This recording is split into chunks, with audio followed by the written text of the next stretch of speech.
चुका है। वो पिछले कुछ महीने से बीमारी के चलते दिल्ली के एम्स में भर्ती थी, जहां उन्होंने 75 साल की उम्र में अंतिम सांस ली। पार्थिव देह गुरुवार सुबह 11 बजे ग्वालियर लाया जाएगा। यहां दोपहर 3 बजे तक लोग उनके अंतिम दर्शन कर सकेंगे। अंतिम संस्कार ग्वालियर में शाम 5 बजे किया जाएगा। तो दिल्ली के एम्स में दरअसल कल अंतिम सांस उन्होंने ली।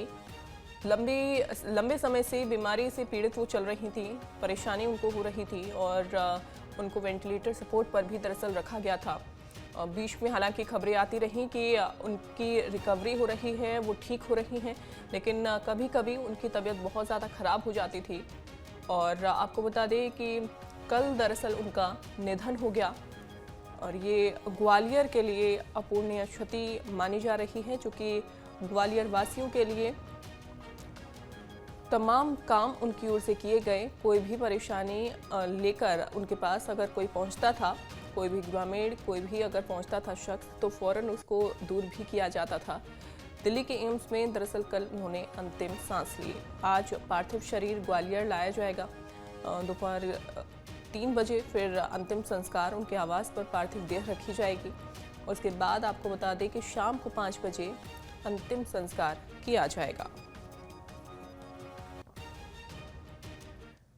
तो देखिए, माधवी राजे सिंधिया के निधन से पूरे ग्वालियर चंबल इलाके में शोक की लहर है। लोग उनके साथ बिताए पलों और उनकी कही बातों को याद करके भावुक हो रहे हैं। देखिए, मेरे को तो अपनी 2 चीज़ें उनकी अभी तक याद हैं। एक तो जब बड़े महाराज की डेथ हुई थी, तब मैं उनको संवेदना व्यक्त करने गया था। तब उन्होंने मेरे से कहा था, रमेश जी अब महाराज नहीं है, ये युवराज महाराज छोटे थे, तो उन्होंने कहा आप राजनीति में ध्यान रखना। एक चीज़ तो जो मेरे साथ हुई वो ये है। दूसरी, अभी मैं 3-4 महीने पहले उनसे मिला था, तब बोल रहे मेरे से कि रमेश जी आप आजकल दिल्ली आते नहीं हो, आप दिल्ली आया करो और मिला करो। ये 2 चीज़ें मुझे याद है। बाकी हम लोग उनको हमेशा रामलीला में बुलाते थे, रामलीला समारोह समिति के द्वारा। वो हमेशा बड़े महाराज के साथ आती थी, रामलीला में दर्शन करती थी। और चूँकि वो भाषण नहीं देती थी, इसलिए कुछ नहीं बोलती, सिर्फ ये बोलती भगवान राम के नाम आदर्शों को ध्यान में रखो। राजमाता जी सहज थी, सरल थी, हर एक कार्यकर्ता को प्यार करती थी, देखती थी, समझती थी। और वो अक्सर जब भी मिलना होता था हम लोग मिलते थे, सुनती थी, वो हमारी बात सुनती थी। दूसरा, चुनाव समय में विशेष करके वो एक ही बात कहती थी कि चेहरा ना दिखाओ, काम में लगे रहो और कर्म प्रधान विश्व कर रखा। ये उनका मूल मंत्र था कि उस समय आप कर्म करो, काम करो और शानदार जीत हासिल करवाओ, सब लोग लगे रहो। ज्योतिरादित्य सिंधिया की मां माधवी राजे सिंधिया का निधन हो गया है। लंबी बीमारी के बाद दिल्ली के एम्स में उन्होंने अंतिम सांस ली। उनके निधन के बाद सिंधिया परिवार में गम का माहौल है। माधवी राजे सिंधिया का सफर कैसा रहा, इस रिपोर्ट में देखिए।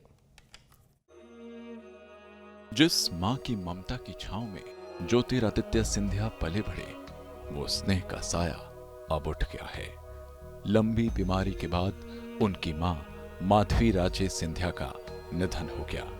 पिछले कुछ महीनों से वो दिल्ली के एम्स में भर्ती थी, जहां पर उनका इलाज चल रहा था।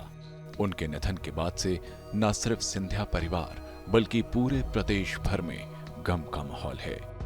माधवी राजे सिंधिया मूलतः नेपाल की रहने वाली थी और सिंधिया परिवार की तरह ही राजनीति उनके रग रग में रची बसी थी। ऐसा इसलिए क्योंकि उनके दादा शमशेर बहादुर नेपाल के प्रधानमंत्री थे। राणा वंश के वो मुखिया भी थे। 1966 में इनका रिश्ता सिंधिया राज घराने से जुड़ा और इनकी शादी माधव राज सिंधिया के साथ हुई।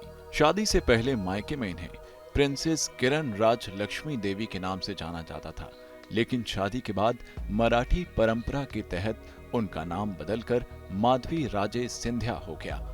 माधवी राजे सिंधिया के जीवन में सबसे बड़ा दुख तब आया जब 2001 में पति माधवराव सिंधिया की एक विमान हादसे में मौत हो गई। ये क्षति सिर्फ माधवी राजे के लिए ही नहीं, पूरे सिंधिया परिवार के लिए भी बड़ी थी। ज्योतिरादित्य सिंधिया के सिर से जब पिता का साया उठा था, तब सिंधिया राजनीति में बिल्कुल नए थे।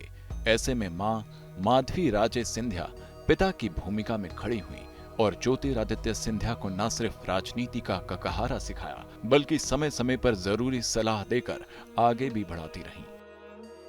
माधवी राव सिंधिया के निधन के बाद माधवी राजे सिंधिया का ज्यादातर समय ग्वालियर के राजविलास पैलेस में ही बीता।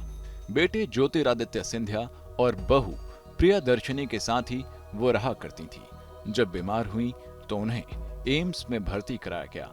जानकारी के मुताबिक सिंधिया जब अपने प्रचार में भी व्यस्त थे तब भी बेटे और बहू में से कोई ना कोई उनके साथ जरूर रहा। ज्योतिरादित्य सिंधिया और उनके पूरे परिवार के लिए ये एक बड़ी क्षति है।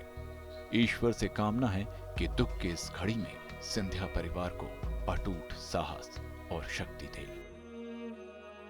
न्यूज स्टेट की ओर से भी